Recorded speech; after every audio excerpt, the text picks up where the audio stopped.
Atención, atención, varón de Dios. El Ministerio de Caballeros de la Iglesia para las Naciones, Una Esperanza Viva de Knoxville, te invita a una noche que marcará la diferencia.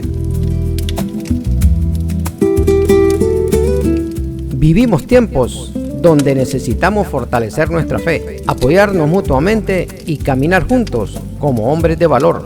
Es hora de encender el fuego de la hermandad.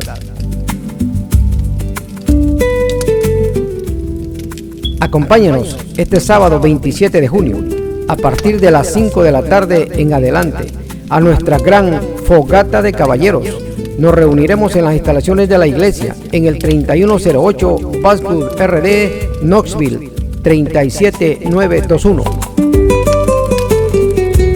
Tendremos un tiempo inolvidable de comunión, reflexión en la palabra, testimonios, oración y por supuesto ricos bocadillos para compartir.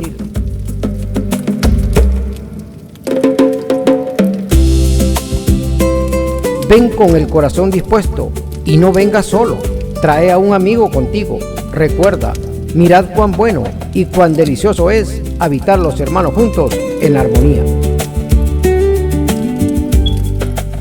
Para más información, comunícate a los teléfonos 615-785-5718 o al 865-622-1715. No faltes, te esperamos para caminar juntos como hombres de fe. Bendiciones.